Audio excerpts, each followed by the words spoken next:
Hello, everyone. My name is Kim Whitmore. I'm with the University of Wisconsin in Madison and excited to welcome you to one of our Break Exchange webinars. Just as a reminder for those of you who are not as familiar with the Break Exchange, the Break Exchange stands for Building Respite Evidence and Knowledge, and it's an international group of researchers, respite providers, agencies, and individuals who are committed to building a culture of evidence-based respite care.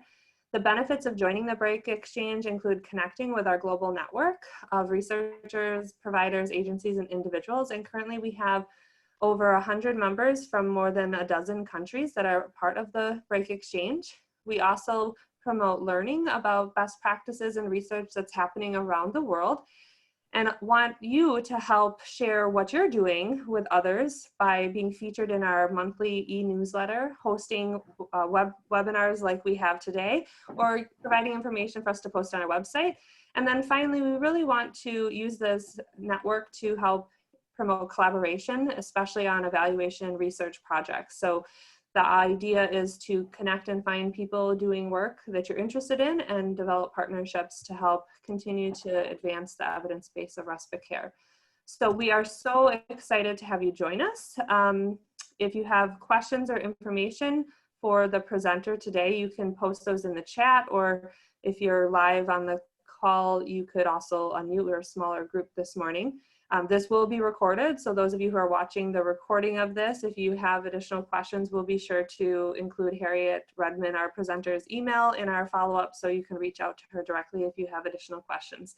But without further ado, I want to introduce Harriet Redmond, who is the Executive Director of Wisconsin, and she's going to talk about siblings as caregivers. So Harriet, I'm going to pass it off to you, and feel free to provide any additional intro for yourself as you'd like. Great. Well, thank you, Kim, and thank you, Tyler, for setting this up today. Welcome, everyone. You know, there's no one that has a longer relationship with a person with a disability than their sibling. And sometimes we forget that fact, but the siblings typically have a longer relationship than parents, a longer relationship than therapists, doctors, just about anyone. So they're a pretty important part of the person with a disability's reality. And so I have, for the last 20 some years, almost 25 years, been really focused on the needs of siblings throughout their lifespan. So I am thrilled to be here today and thank the Break Exchange for recognizing that siblings are part of the care team that we all have in our minds and hearts to support as well. So I really appreciate it. Even though the siblings have the longest relationship, they're often overlooked. Not only overlooked in families, but sometimes overlooked in the professional arena as well. And so today we're going to focus on siblings, from young siblings through adults, and give you some things to think about, probably affirm some things you already know, and explore what we can do together. I'm Harriet Redmond. I'm the Executive Director and founder of an organization called Wisconsibs. And I founded that organization back in 1998, a few years after my son was born. My son Philip has developmental disabilities, and he has an older sister who at the time when he was born was 3 years old. We got the diagnosis, which his diagnosis is a very rare chromosomal abnormality. And so we didn't know what that was going to mean for him, but I was pretty certain, because of my background being in family education with an emphasis on family systems, I was pretty sure that would have an impact on his sister. And didn't know how to parent a person with a disability and a person who was experiencing a typical life. So I figured there were probably books, there was probably research, there were probably programs that would educate me. Guess what? Back 25 years ago, well, my son is 27, there weren't those things available. So I kept searching and ultimately gathered some people who also had that same concern, and we found some resources and we began to build. So we built an organization called the Fox Valley Sibling Support Network at the time.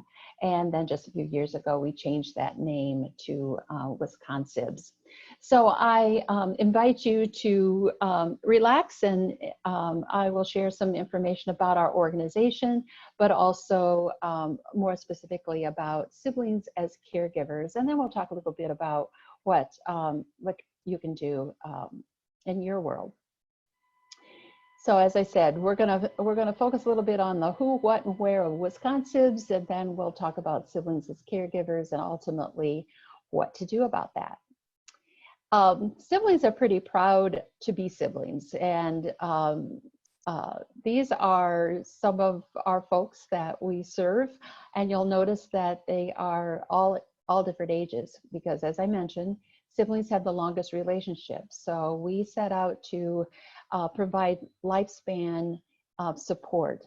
I would say that any of these siblings would tell you that they wouldn't be the people they are today if not for their sibling.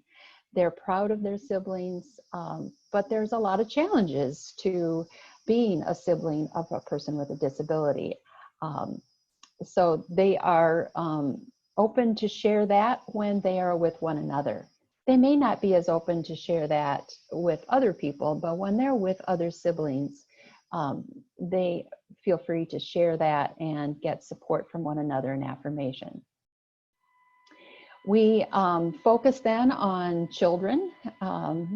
There's Tyler and his brother Noah, and teenagers. Teenagers have some unique challenges as they are not only experiencing teenage issues with other teenagers, but then they have some transitions along with their brothers and sisters, going to college, choosing a career. All those things are heavily influenced by the fact that they are siblings. And then adults, when we have asked adults what they need, they want to stay siblings. They are not necessarily interested in becoming parents of their siblings, in taking that authoritarian role. They would prefer to stay siblings and enjoy one another and have good memories and fun, and keep that role of being a sibling. That said, they also understand that sometime they will probably have some type of caregiving responsibility as their parents grow older and no longer in the picture. They understand from a very early age that they could be the next caregivers. One of my motivations was that my daughter, when she was 7 years old, point blank asked me, she said, "When you and Daddy die, am I taking care of Philip?" And I was not surprised by her question. I was only surprised that she was 7 years old when she was asking that question, when she was already thinking of our demise as parents and her role as a sibling. So it's not uncommon for siblings very young to be thinking long term. And then when they become adults, they are really interested in getting questions answered and being connected to resources that maybe their parents had known about, but didn't necessarily tell them about. Our mission as an organization is to foster a community of support and understanding for brothers and sisters of individuals with special needs. We see siblings thriving, becoming resilient, and our mission is to help them along the way, to provide information, and probably even more importantly, connection with each other. They find that to be extremely helpful. So we offer programs for young siblings and older siblings. We offer a program called Sib Shop, and many of you are probably familiar with Sib Shop. It is basically a workshop for siblings. In the case of Sib Shops, it's a very fun, relaxed, kid-focused workshop. We have trained sib shop facilitators, and some of our volunteers are siblings themselves, and our kids ages 6 to 12 really enjoy sib shops throughout the year. We also, in the summertime, offer camps. We have Sib Days of Summer, which is like a day camp, and it's 5 days from 10 in the morning till 3 in the afternoon. We had 52 siblings last year, ages 6 to 12, plus almost 30 teenagers and young adults who themselves have siblings with disabilities who were their camp leaders. And that's just a great connection. The young siblings love their older teenagers and young adults, their role models. They have a good time. We also have Sib Camp, which is a residential camp. We have those camps, and this year we hope to have 3. We're crossing our fingers for June when we start our camps, but we hold those in Door County, and those are 4-day, 3-night overnight camps for ages 9 and older. And then we have something we call the Teen Sib Leadership group, and those are teenagers who all have brothers and sisters with disabilities, and they apply to be a teen sib leader, and we're in the process of that right now. In June, then we will have a leadership day, and they then get training in leadership. They're natural leaders because of their experience as siblings, but then we add some extra skill building opportunities for them. And then on to adult siblings. There's really a couple things that we offer. One, we try to get siblings together on a regular basis for social, but also informational connections. And then we offer a program called Journey Forward, which is a future planning program that helps siblings understand who they need to connect with, what questions they may need to ask, what they may already have and may not know it, by connecting with their parents and also their brothers and sisters with disabilities. It's very person-centered, and so it's a workshop that siblings can bring their parents and their siblings with disabilities. We'll talk more about that later. I just wanted to share very briefly some of the traits of siblings. In our parent presentations, we focus a lot more on this so that parents are aware and can be mindful of some of the things to look for. But if you scan this list briefly, you'll see that there are both positive and negative experiences and characteristics of siblings. For example, maturity. Typically, siblings growing up with brothers and sisters with disabilities tend to be very mature. And that's great. I've often said our goal as parents is to raise mature, capable adults. But it can be problematic if siblings get there a little too quickly and they have lost some of their childhood. Maturity can lead to isolation if they're not connecting with their peers, and all kinds of negative experiences as well. So it's useful to be mindful of that. You'll also see anxiety, embarrassment. Those things probably don't surprise you. They're very real. One of the reasons I got interested in creating something was the last one, reduce social interaction, especially for older girls. In families where there are 2 children, one with a disability and one typically developing, they tend to have the more negative experiences, and especially if one is a girl.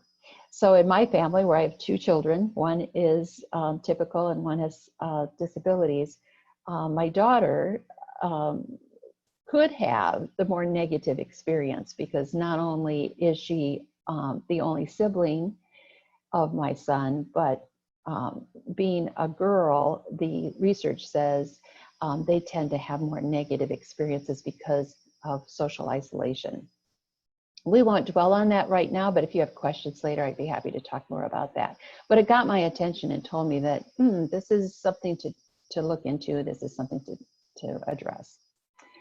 So we have, as I said, lots of siblings, and siblings have lots of roles.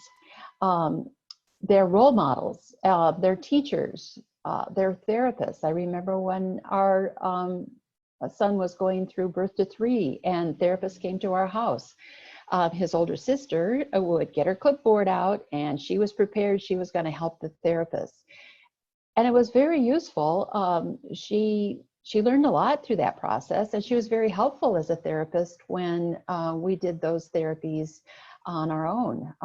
And that's very typical of siblings. They'll get involved in those therapists and be quite comfortable providing occupational therapy and physical therapy. And they don't call it that, but that's what they're doing.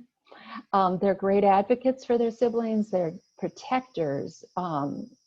Siblings might fight, but if someone else comes in and makes fun of them or uses the R word or says something to them on the playground, siblings are there to protect their brothers and sisters. They're often the first companions and friends. They connect their brothers and sisters with disabilities with other people and help facilitate friendship among other people. So inclusion is a desire, but it's almost an innate skill that siblings learn. They're coaches. They are great cheerleaders. They're great coaches when it comes to helping their brothers and sisters overcome a challenge, to learn something. They're great coaches. And in fact, as they grow up, many of them get involved in Special Olympics and other opportunities to be coaches, not only for baseball teams and soccer teams, but also people with disabilities. They can be great coaches. Interpreters. A lot of our siblings that participate in our programs have brothers and sisters who are nonverbal or don't communicate with speech too clearly. Well, siblings are great interpreters, and we found that even as our children were growing up, his sister could tell us what Philip meant sometimes when we were clueless. So they can interpret. As I said before, they become companions, but also friends. And we can't forget that siblings also can be antagonists. They can be the teasers. They can get one another with pranks and that type of thing. And that is all character building. And part of the role of siblings, even siblings when they have a brother or sister with disabilities. So I appreciate people with disabilities bringing that to my attention, that their brothers and sisters were extremely valuable to them as they were growing up because they pushed them, they teased them, they egged them on to be challenged and brave and have courage. And then what we're going to be talking about today, siblings as caregivers. Now, I will tell you that there aren't very many siblings who think of themselves as caregivers. They think of themselves as siblings. They think of them as, well, I'm just her sister. I'm her brother. They don't use the term caregivers. But if you look at any definition, siblings fit the definition of a caregiver, and they start when they're really young.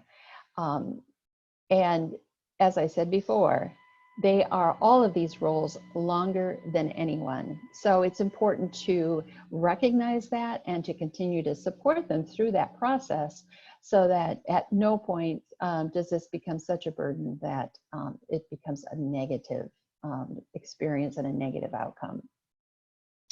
So let's dig into siblings as caregivers a bit.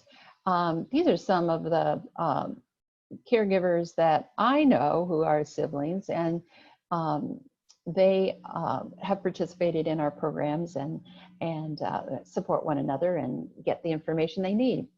So growing up, siblings of children with disabilities, as I mentioned before, there are positives and negatives, but they are 3 times more likely to feel sad, nervous, or afraid, have difficulties in school, and have a functional impairment. That means something that gets in their way. And this is somewhat understandable, but it's important to realize that siblings take in a lot of emotion, a lot of challenge, a lot of disruption, and that can lead to anxiety. And there's a lot of them. Not only children taking care of their siblings, but children taking care of other family members. 1.3 million child caretakers, according to the National Alliance on Caregiving, and I suspect that number is going up. And in that study of siblings, it recommended that healthcare professionals and others need to consider family-based healthcare approach for families raising children with disabilities. And that's my message today too, is not only caring for the person with a disability, but understanding the role of their support system, which includes siblings. Let's take just a real quick look at some of the implications for caregivers.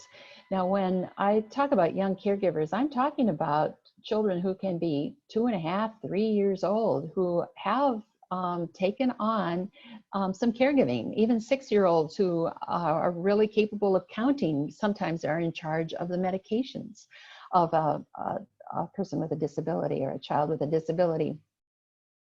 And they're happy to do that. That's what they tell me, until it gets to be too much. And that's what parents need to be aware of, and professionals need to be aware of, that they have a role and they're happy to be involved with their siblings. But when it gets in the way of their typical development process, that can be difficult. And it can be difficult if it gets in the way of their concentration. If they start missing school in order to be caregivers. If they start to show signs that they are not relating to their other peers, if they're not getting their homework done, if they're showing signs of emotional or behavioral problems, or they're limited to being with their peers, like I said before, especially with girls, they need that social interaction. Now, before COVID-19, the girls would be getting together and they'd be planning prom and all those kinds of things, as well as the guys, but the girls kind of get into that a little bit more. That's not happening right now, and we are hopeful this is all temporary and we get back to those social connections. There was a statement published in the U.S. News and World Report that kids are part of the caregiving team build kindness, social intelligence, generosity, and the ability to have compassion and nurturance. And I think you've probably all seen that.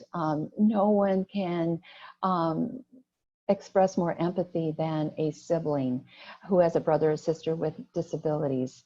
These are positive, wonderful characteristics. And if you need someone to advocate for people with disabilities, you can bet there's a sibling really involved. And there's all kinds of examples of that. And so there, like I said, positives and negatives of having a sibling with disability. 60% of the kids that have siblings with disabilities say they expect to be their caregivers as adults. The reality is it's going to be most likely more than 60%, and they're not only going to be caring for their brothers and sisters with disabilities, but at the same time it's pretty likely they'll have aging parents and maybe their own children. So their plates will be full. And we call that, in the sibling world, the club sandwich generation. That's when adults find themselves squeezed between their aging parents, who may have physical challenges, medical challenges, lots of errands to run for them, needing support. their own growing children, whether they're young or maybe even older children who still need their support. And then there's siblings with disabilities. So we call that multi-layered sandwich the club sandwich generation. And it's a growing group. Um, there's at least 5 million people who are members of the club sandwich generation. And I know that you have some materials on your website about supporting the sandwich generation in this COVID-19 crisis. And those materials are very helpful, and they'll be helpful with the club sandwich generation. Just imagine there is another layer to it though when you're reviewing those materials. Siblings, as they grow up, they can grow closer. Some don't, but the reality is any sibling relationship goes up and down. It will have times when they're very close physically, and sometimes that will be extended and they'll be more distant. Maybe they go off to college or they move to a different area of the country or the world. But they may stay close emotionally. That's true with people with disabilities and their siblings as well. It goes up and down. But as life progresses, family caregivers become the largest source of long-term care in the United States. You knew that. But siblings are part of that, and that's the message here. And sisters, mostly older sisters, are more involved in the care of their siblings. That's true when they're young. That's true when they become older. And children with disabilities become adults.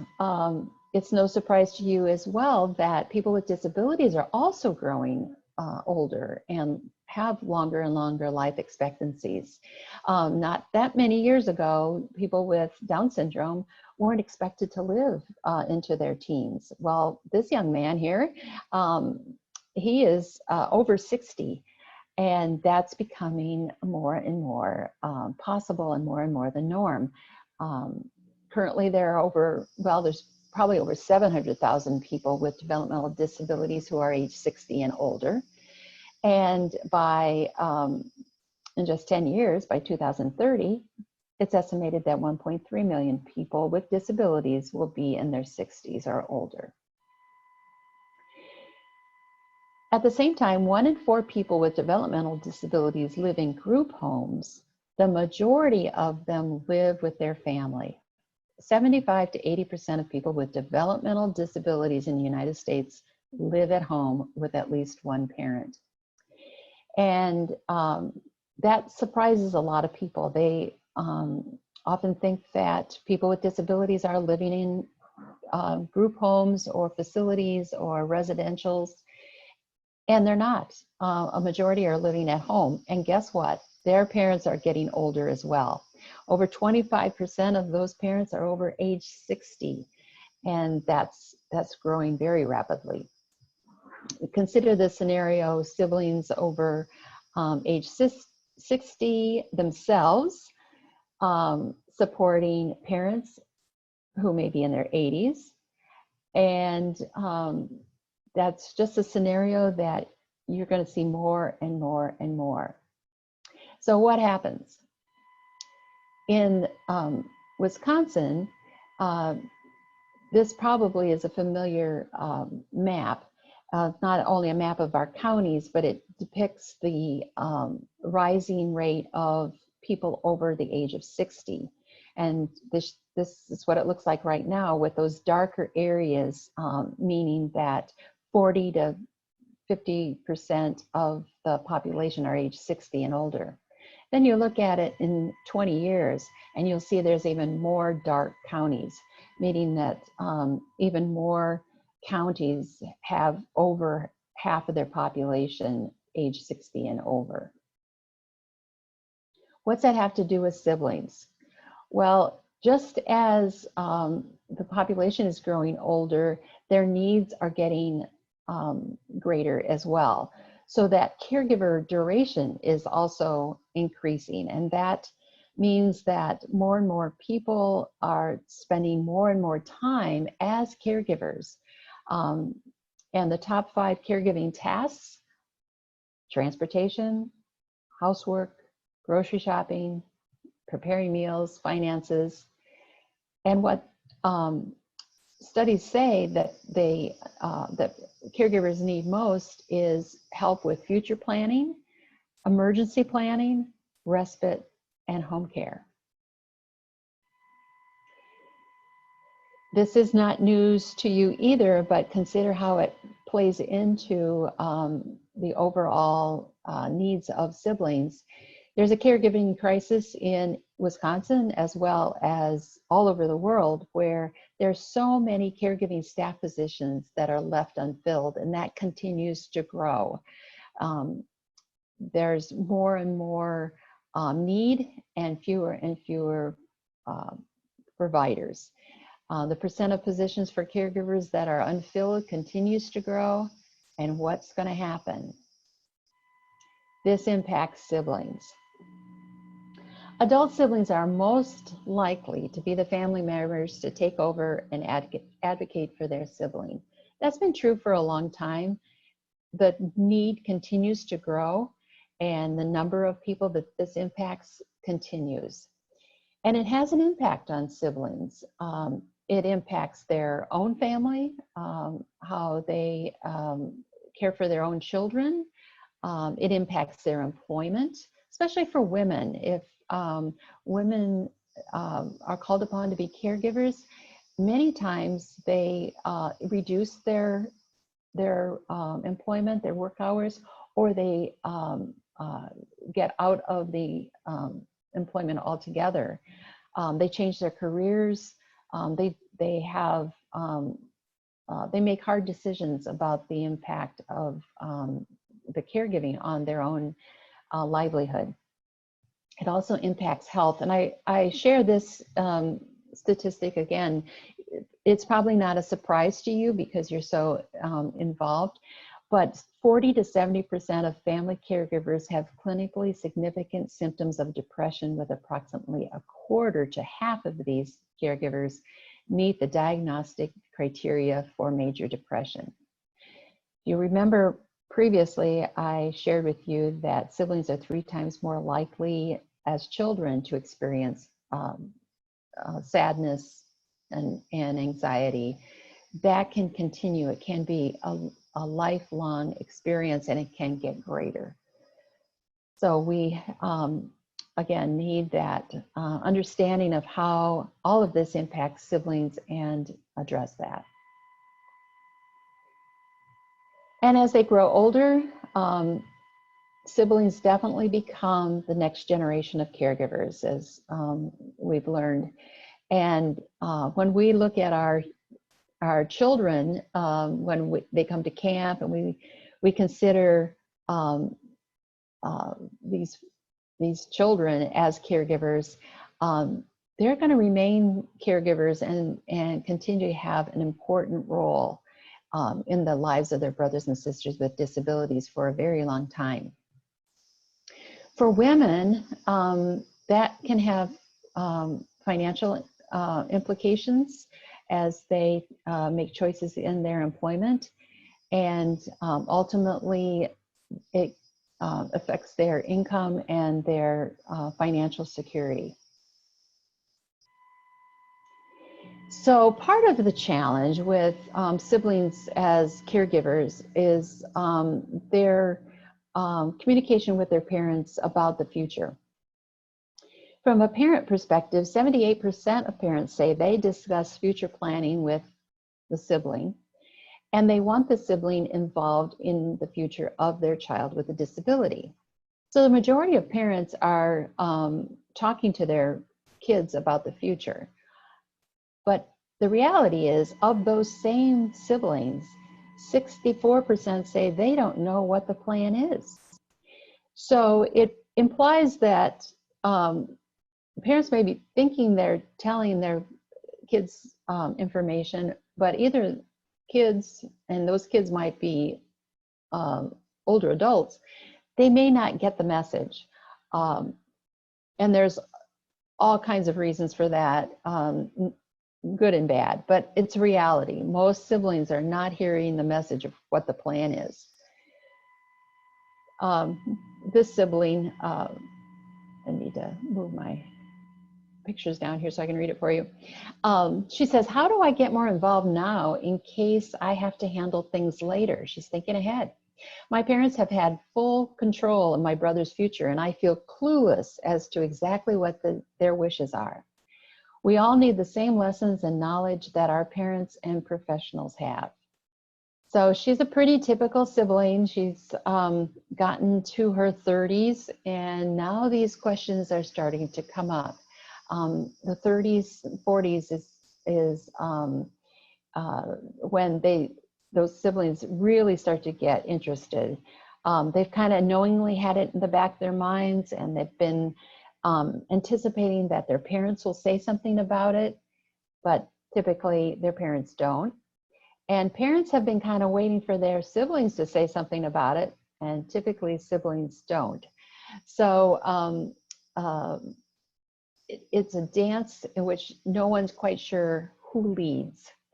So it's challenging. So here's what I'd like to propose for you in thinking about what your role is, given what we've discussed so far. I'd like you to think about how you include siblings. How do you include them in any discussions about care and health? Regardless of their age, are you including them in discussions about the person with the disability? Are you including them about the health of the parents? Are you considering the health of the siblings and their long-term role as advocates and caregivers of their brothers and sisters with disabilities? Do you ever ask who has a stake in the decisions that are made? I can appreciate, as a parent, the fact that parents are reluctant to bring in their children without disabilities into some of these decisions. It can feel like we're burdening our children. It can feel maybe age inappropriate. But at the same time, even young children are already on the team, and including them in some way, even alerting parents that the other children in their family have a role, can be very helpful. We started including our daughter in IEPs when she was like in middle school, I think. She appreciated that because she was concerned and she had ideas. And so that was useful to her, and she appreciated that. And all along the way, she has had a role. She has had a part of decision making.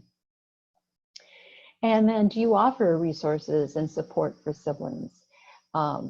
We've started an organization to support that, but we all win when we all are thinking about siblings and how we can support them throughout their lifelong journey. So I have a few ways to suggest that you might have ways to support siblings. One is just continue to help every family member stay safe and healthy, both physically and mentally. I put up a link here for some of the things that siblings tell us they would like their parents to know. Here's just some examples. They want you to know that they feel it's their life, and to just acknowledge that it isn't all just about the person with a disability, that siblings exist too. And so they want you to realize that, hey, they're there, and don't overlook us, and don't assume anything. Ask us. Siblings are saying, ask us. We'll tell you if we have an answer.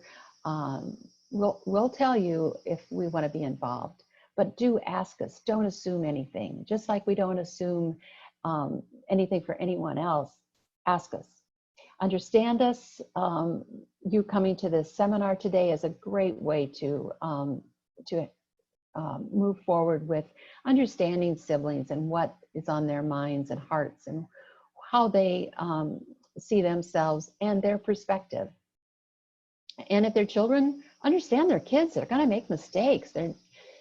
Sometimes they want to be perfect. And we need to help them loosen up a little bit and realize they're kids. They're going to make mistakes. They're going to be kids. It's something to celebrate. Number 5, keep us safe. And now more than ever, we understand keeping people safe. But for kids who have a brother or sister who may have some behavioral issues, they sometimes need to be safe from explosions at home. And parents working out ways that siblings can keep themselves safe from the emotional trauma, the physical trauma, that's important. And professionals can help with that too.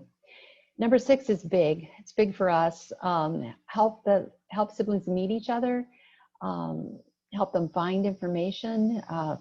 They don't necessarily know all the information that their parents know. They haven't had the experience and they don't have the connections. And include them in policies. I am thrilled that more and more siblings are getting involved in some of the efforts going around Wisconsin with advocacy. They're natural advocates, so giving them opportunities to do so is fantastic. They're part of the family. They're part of the team. Please stop overlooking us, is what they're saying. And invite them to participate. Another way of saying, hey, don't overlook us. We're important. And that's the second one is consider siblings as part of the caregiving team. Encourage backup and emergency planning. Nothing is more scary for a child or for an adult than an emergency concerning their brother or sister with a disability.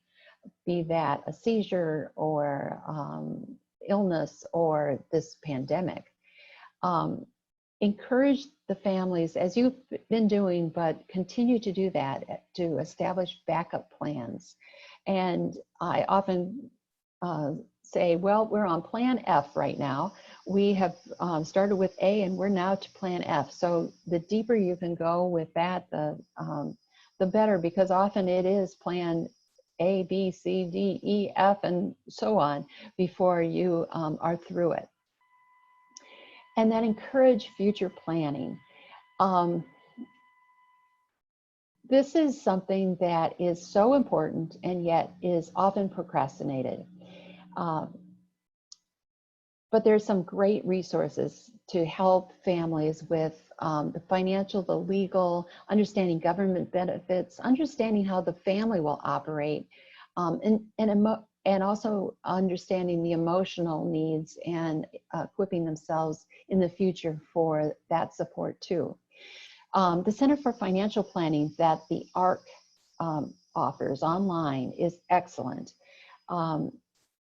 It comes from a person-centered position, and for parents, I highly recommend it.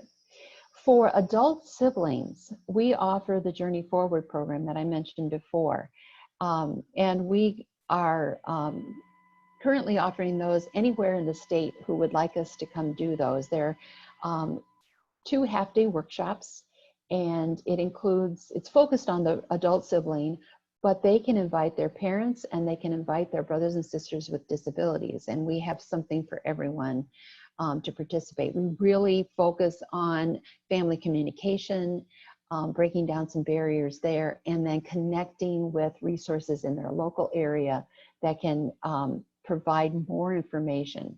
We really emphasize getting started. Doesn't matter where you start, it's getting started that's important. So you can find more information about our Journey Forward workshops on our website.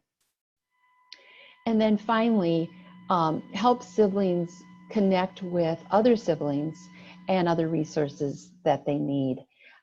This is really important, and it doesn't have to be one of our programs to do it. It can be your agency or business or program offering, could be SIB shops. A lot of SIB shops are offered throughout the world by various agencies, but it could also be an evening that you plan to have a dinner and include the siblings in that, so they get acquainted with each other.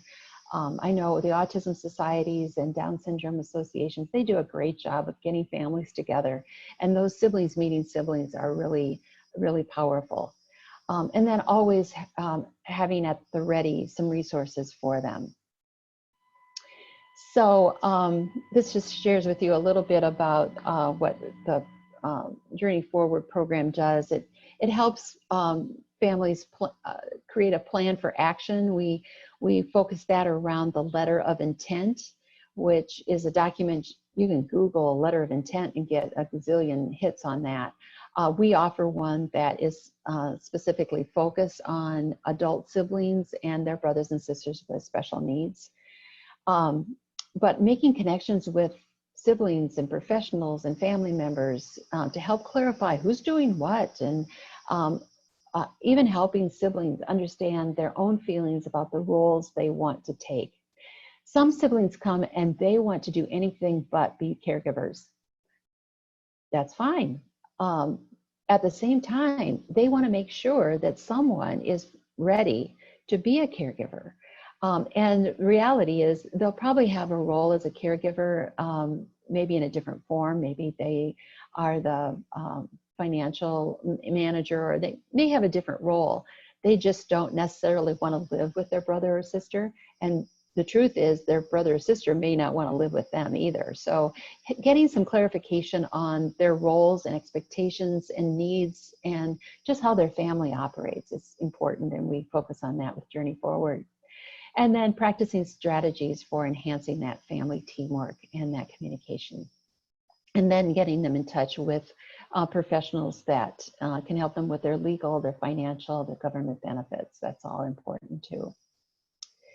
So that's a real quick run through of what WisconSibs is, what the role of siblings are as caregivers, and some tips on what you can do or what you can share with your staff or even family members of things that can be helpful for siblings. And Kim, I think you were going to open it up and let people ask questions. Yes, thank you so much, Harriet. That was such a great overview of the importance of siblings when we think about the different roles they play as caregivers across the lifespan. Really appreciate you sharing those great resources and all the work you do to support Wisconsin siblings of individuals with disabilities. So if there's anyone on the webinar right now that has questions or comments for Harriet, feel free to unmute. And looks like Ray might unmuted. So Ray, do you have something you want to add? Yeah, I do. Thanks very much, Harriet, for that presentation. Earlier, you made reference to your history, professional history, focusing on family systems and how they work. Mm-hmm. A great deal of my career has been devoted to studying family systems in relation to child welfare in general, child Mm-hmm. abuse, neglect, and the prevention thereof. Mm-hmm. And one of the things that I noted that puts children at risk is the premature reliance on either older children for the welfare of younger children, or children for the care of a sibling with disabilities. And I guess since we're really approaching this in today's conversation from a perspective of respite, I'm wondering what you may have seen or heard or observed about the use of respite, not only to help the normally developing sibling maintain the appropriate opportunities to be with the parent, but also to protect the child with disabilities in the case of an over-reliance or a premature parentification of sibling roles. Yes. Well, firsthand, one of the reasons that we offer camps is not only to help siblings get together and understand they're not alone, but even more so, this is their respite. It's a respite for them in the middle of the summer when they've been together. And so the child with a disability is seeking out respite, and also the child with the disability gets a little respite from their brothers and sisters too. So it's helpful for both. And while I don't keep track of data from a scientific standpoint, what we get a lot of feedback from parents is when they come back each and every day from that respite of from 10 to 3 at camp, they are kinder, they are more patient, they are more relaxed than they were before they went. And I think that is an indication that siblings need respite, but also that it it benefits their brothers and sisters because they come back refreshed and better prepared to serve their roles as all of those things I shared with you, but including being a caregiver. So, you know, when the caregiver gets respite and they're better prepared to handle all the things that they get thrown, it's good for both. It's good for the caregiver, and it has great benefits for the person with a disability too. Thank you. So Harriet, you brought up the notion of that you don't do formal data evaluation. And so I just want to highlight that's one of the great benefits of the Break Exchange is to help connect you to researchers and evaluators who may be partner with you to gather some of that data so that you can share that out with others and help identify best practices that are working to support siblings. So we would love to have you connect and find you a collaborator to do some of that work. We would love that. We have lots of experience, but our role has been to develop those programs and evaluate the programs. We collect that kind of data, but to see the bigger picture and to do some scientific research on that, we would definitely welcome that. That would be a great contribution to the sibling movement. There have been more and more researchers studying, but there's a lot more to do, and we would welcome that. Great, wonderful. Anyone else have any additional questions or comments for our presenter today? Just one follow-up, if I may, Kim. Having spent several years as a primary caregiver for my mother at the end of her life, and my sibs stepped up mightily from across the country even to help out with that. But one of the things that we realized shortly after my mom passed is that we had just become sort of the top piece of bread on that sandwich. You know, we were now it. We were the next end of the line. And I'd like to endorse your reference to the need for advanced planning in the same way that you would want to have a healthcare power of attorney or a end of life documentation, wills drawn up, those kinds of things that you do for yourself to assure that in consultation with your children, able-bodied and otherwise, that they know what to expect and have a say in and help in developing the plan, not just for tomorrow, but for years to come. Definitely. And what's remarkable with our Journey Forward program is that we have siblings coming, and they're all adults, but those adults range from age 19, and they're thinking about the future and the fact that their parents are getting older. But we also have siblings who are in their 70s and 80s who their brothers and sisters with disabilities are still alive. And now they're concerned about what happens if I pass and my brother or sister is still on this earth. And so that the need for planning ahead and having those plans in place, both the financial, the legal, the government benefits, all that, having a plan continues. It's something that needs to be reviewed regularly. We've had siblings who have come through the program more than once because their situations have changed and new developments, and they need to reconnect to other siblings. They need to reconnect to professionals. They need to reconnect to their own plan. So yes, Ray, that is definitely so important. And even if you don't have a sibling with a disability, that's important because those children need to know what's going on. Right, right. I think particularly in cases where estate planning may need to take into consideration the financial dependency, it not equitably distributed just as a fact of life. People need to be prepared for that as well. Yes. Mm-hmm. Great. Wonderful. Well, we are getting close to our time here. So again, thank you so much, Harriet, for sharing this great presentation with us. We will get this recording out to our broader network, and if, with your permission, of course, happy to share your email to others who may have additional questions after viewing this. So thank you so much, and just thank everyone who was here watching the live webinar, as well as those who are watching the recording of this. A reminder to please visit our website.